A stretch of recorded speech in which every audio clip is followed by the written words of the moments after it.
First of all, thanks for having us. I appreciate the time. My plan is to spend the next 20, 30 minutes talking about what Frank alluded to multiple times, actually, was the mobile devices, right? These have become extremely prominent, and their behavior is way different than everything else that is, or historically, right? So my focus is wanting to spend the next few minutes talking about some tips to secure these devices. As a quick background, just to let you know who's talking to you. My name is McCully. I'm a senior solutions consultant with Skycure. That's next week. With Skycure. I've got 4 awesome kids and actually 1 new grandson. The amazing part is I'm actually a year younger than Christopher, so I'm 26, believe it or not. I'm actually a mechanical engineer at heart, so I don't have a degree in sculpting. But interesting enough, my mechanical engineering degree led itself to problem solving. That's my focus. And actually, I had my first aha moment when I jumped into cybersecurity about 15 years ago of looking at it different. Instead of it being, we need to have security in place in order to do something, as a more of an enabler technology, right? Being able to actually let you do something. HTTPS is a perfect example. Once that came along, businesses started moving to the web. It became more than just brochureware. So that approach is what interested me in cybersecurity. And I actually have a wide variety of background in different companies. These are a few of the ones on the screen here. I'm sure some of you are probably familiar with a couple of them. Watchdog, Slancope, IBM. What I wanted to do is start first talking about the security landscape and the differences between the two. So if we look at the old endpoints, there's been a lot of focus on the security components of these, right? You've got IPS, IDS, USB security, DLP, data encryption, firewall, antivirus, right? There's an extensive amount of security associated with these. When you start looking at these mobile devices, there's not as much here. There's not as much protection, there's not as much visibility associated with these. However, the threats are there. And I'm sure some of you guys have already seen some of these and are familiar with, you guys heard of Xcode Ghost, WeSpectre, yeah. There's some malware, SwiftKey, malicious profiles, no IS zone. Some of these Skycure actually discovered. Some of these are just threats that were discovered in the wild. But they're out there. These devices are being targeted. Again, Frank actually alluded to it multiple times with the prominence of them, the behavior, the fact that they're on 24/7. They're connecting to many different Wi-Fi networks. Makes them a very significant threat target. If we look at the mobile devices, there is multiple threat vectors associated with these. And I want to talk about these just briefly. And again, if there's anything that I'm touching on you guys want to drill into or have questions, definitely feel free to stop me. I also intend to do a quick demo. And so I will be looking for a couple of volunteers if some of you guys are willing to participate. I'll need somebody with an iOS device. But if we look at the threat vectors that we're seeing on these mobile devices, there's 4 major ones. The very first one is physical security. How do you protect against a device that's lost or stolen? Right? So if somebody loses it, you want to make sure that the data is protected. There are solutions out there that do this. MDM is a perfect example. You lose or a device is stolen, send a remote wipe, and you can get rid of that data. However, there's a couple other vectors that aren't necessarily covered as much. Network security.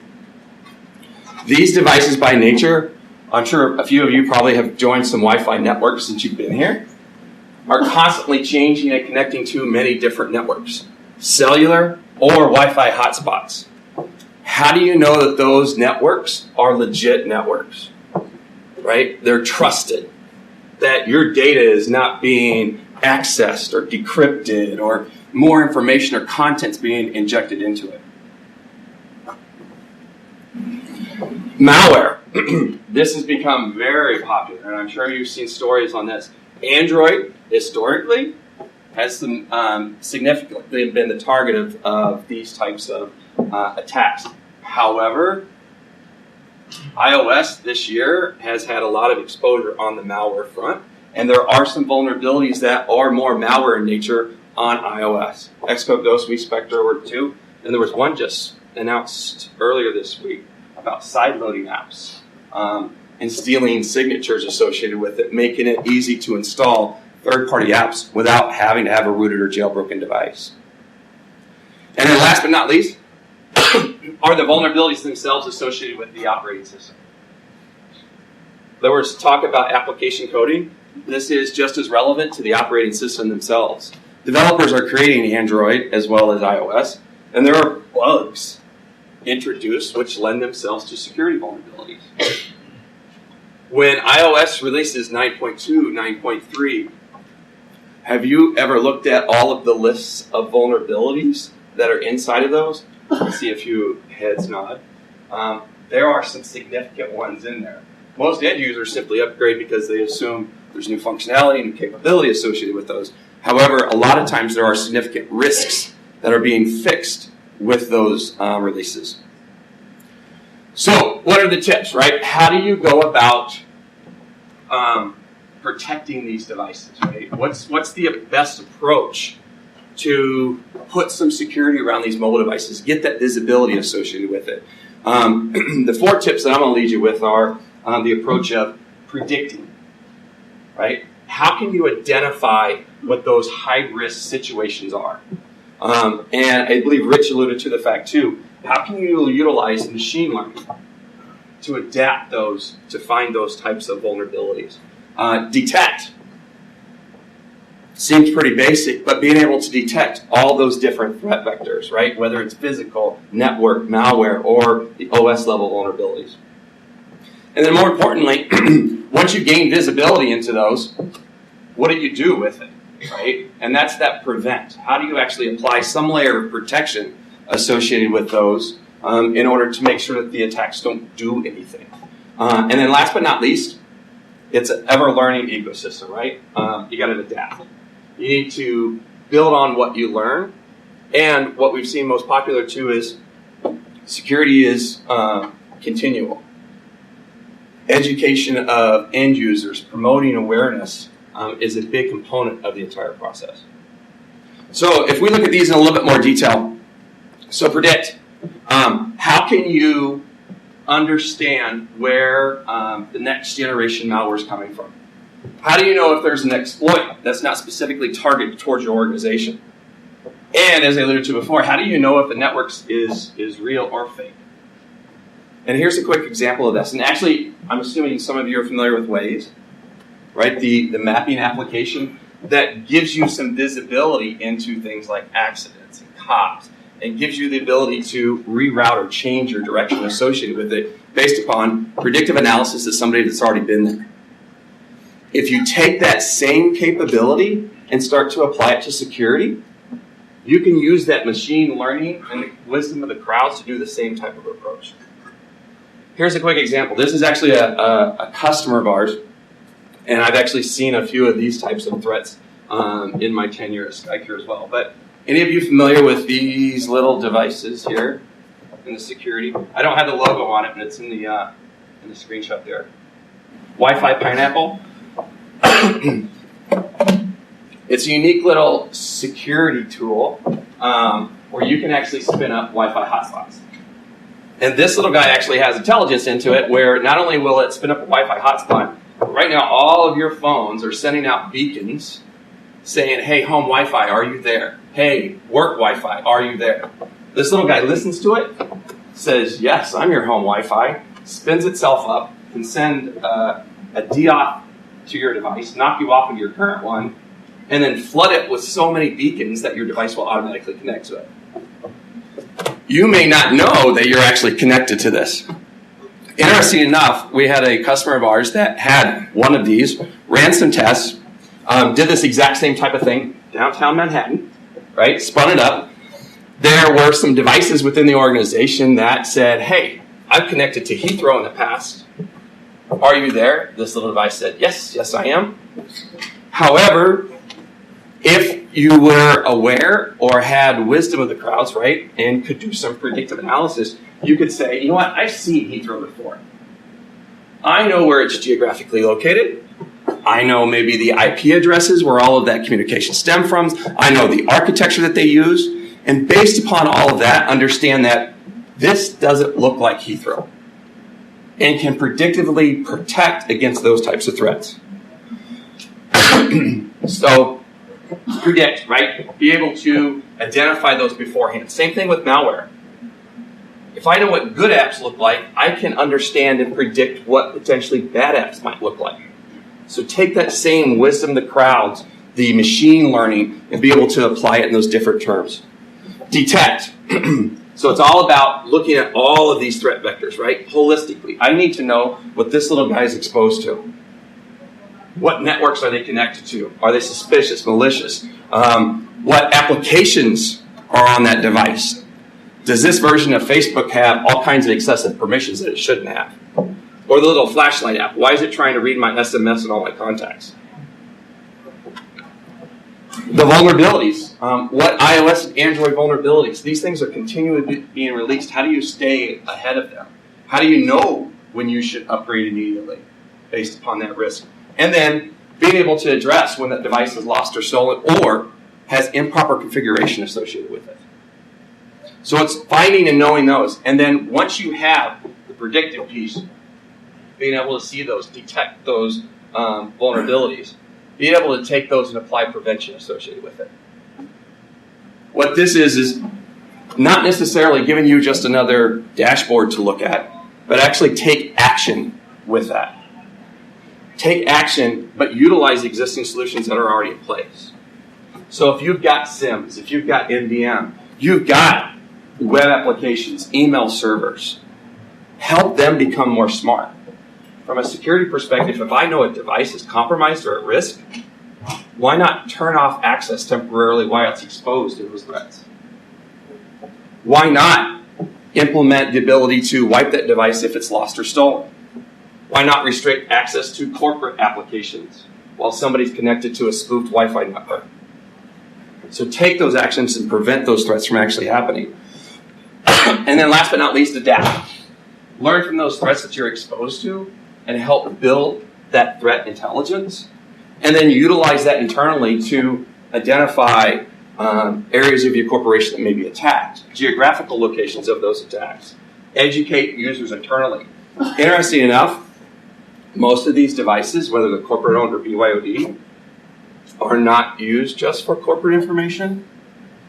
A lot of them have personal information, Facebook, Twitter, personal banking. A lot of users are willing to help apply security to those devices because their own personal information is at risk as well. So education and awareness can help promote that information. So this is where I wanted to jump in. I want to make sure I'm good on time.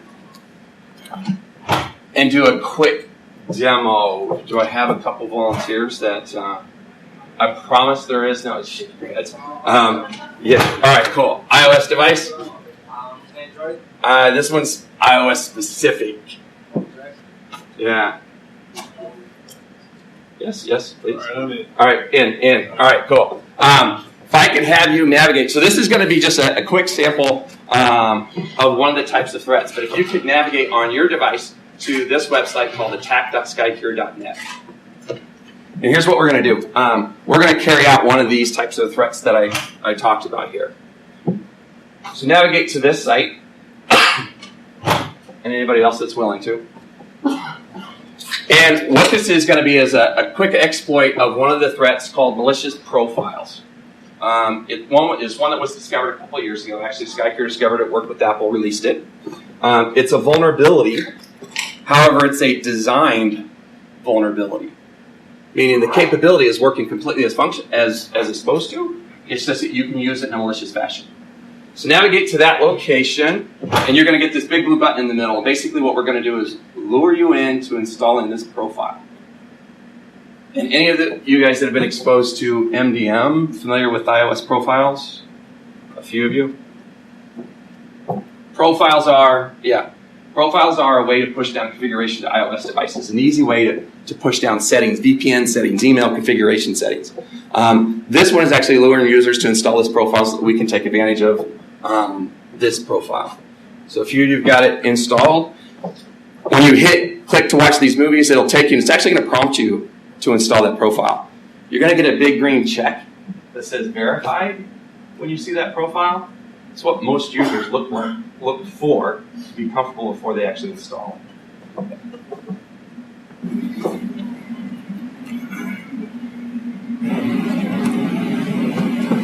So I see at least one of you guys on there. What's that? Yeah, that's just your personal passcode that's protecting your device, right? It's just in order to install anything, you have to pop that in. So I got a couple of you on there. So here's what I want you to do. So what this did, it installed a profile. And we didn't hide any of this. There are ways that attackers can hide these. And what's interesting about this, too, is I can carry out this attack from anywhere in the web. But this attack is the exact same type of attack I can also do with this little guy. If I can trick you into connecting to my Wi-Fi, if I spin this guy up as Google Starbucks or Apple Store, I could probably get your guys' devices to connect to it without you even knowing. So once you're on there, for those of you who haven't installed, if you could just start, go back into Safari and navigate to a page or two. Actually, if you could go to www.cnn.com for me. And as you start to type, what you're going to see is we're actually logging or key logging that data. And what you're also going to see, for those of you that have done it, is the results of CNN are probably not as expected. We intercepted that data and put some, and I see some heads nodding here. And you want to tell everybody what you see there? CNN, Skycure. So we were on CNN at one point. We're not on there today. So yes. So you're seeing that we've replaced that content, right? We've injected something else. But it's not only just injecting that, it's also the capability of doing things like manipulating your page. So for instance, I could send a command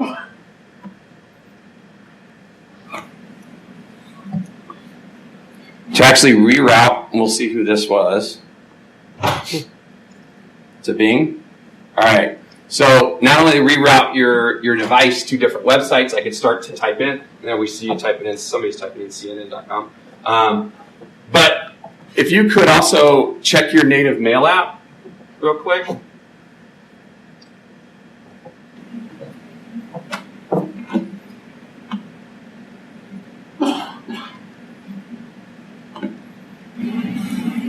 And get this to refresh. I saw it pop up, but it went back behind. Anybody else?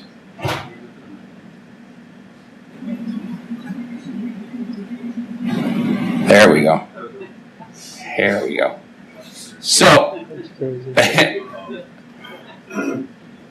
I'm going to stop here. But here's what this is doing, right?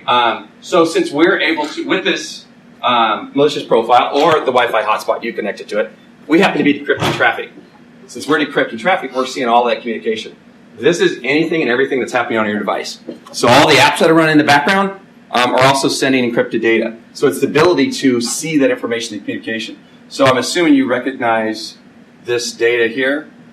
We're obfuscating the credentials, but the idea is the username and passwords being exposed. This happens, believe it or not, all the time. We see this. When you connect to a lot of these Wi-Fi hotspots that are out there, Google Starbucks, a lot of the hotels, they're decrypting data as part of the captive portal. That means this information is being exposed. So let me jump back to my prezo. So the whole idea and the concept here is we just hacked a few of these devices. How many of you guys now have emails or phone calls from your IT security department screaming at you that your device is under attack? That's the premise behind it, right? Where's the visibility? How do you actually do that? How many of you guys have ever seen this screen? What do you do? What do your friends do? Continue, right? That means that it can't verify the server. That means their data may be unencrypted. So the whole idea behind this, and I know I'm at the end of my time, from a Skycure perspective, is to look at these threat vectors and give you visibility into that. So the first component of this is give an app, right, that can give you the visibility into that. But focus on the end user. It shouldn't run down the battery. It shouldn't impact their day-to-day usage. It should be available on Android. It should be available in the stores. There should be no privacy implications, right? We don't want to route all your traffic through it because a root user would never install it. Give the IT team visibility into those threats. The first thing about being able to address risk is knowing what the risk is. And so giving you that visibility as the dashboards are integrating with SIMs or integrating with other solutions to actually take action upon that. And then one of the more important ones too is this crowd wisdom. Why not use all of these applications that are out there on all these phones to build intelligence about the threats that we're seeing? If we see hundreds and thousands of versions of Facebook, if you install another version, it asks for different permissions, it's a different package name, it's a different developer, I can probably tell you with certainty that that's probably not Facebook. Same thing with Wi-Fi. We see enough Google Starbucks. If all of a sudden we see different infrastructure, we see different certificates, we see different IP addresses, I can tell you that's probably not a real Google Starbucks. And apply protection and take advantage of that. So, just in quick summary, and I'll leave it for any questions. The problem's already here, right? These are being exploited. If interested, actually look at this Pineapple Wi-Fi, and there's some videos of people actually putting these on drones so that they can fly into buildings called Perch and Monitor, right? Pop these guys up into locations which might not have access and give you access to those. But it is, from an ideal perspective, right? Looking at all those different threat vectors, be able to assess that risk, understand that risk, and then to be able to address it. So anybody that's interested, obviously, our app's available for free. You can download it. You can try it for 30 days. And if you have any questions, Kevin right here, the account rep, I'm on the technical side. The account rep with Skycure is also here to answer any question. So, I was talking with some cybersecurity professionals. One guy, I'm not going to get into who he is, but I think he's pretty well. We had a long discussion about really that 30,000-foot view, anti-malware software on the phone itself.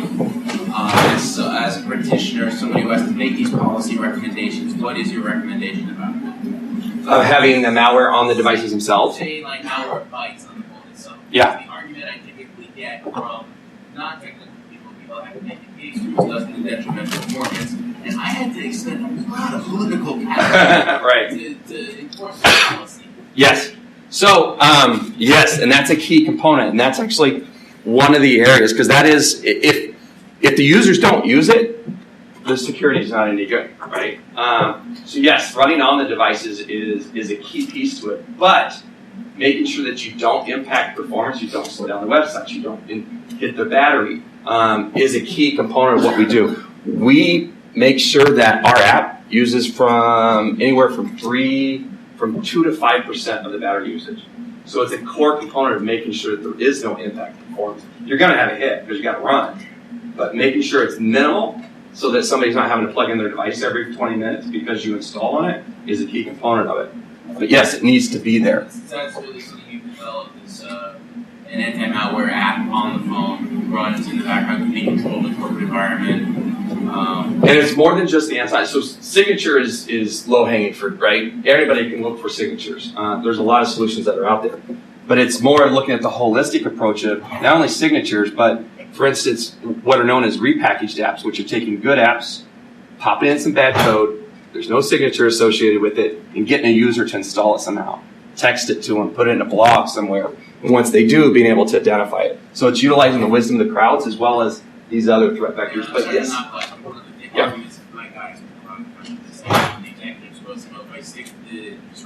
Stores, the App Store, the Android Store, is that still a problem? If you restrict them to going to just those, there are ways. So to answer the question, actually the release of Xcode Ghost and WeSpec are perfect examples of those.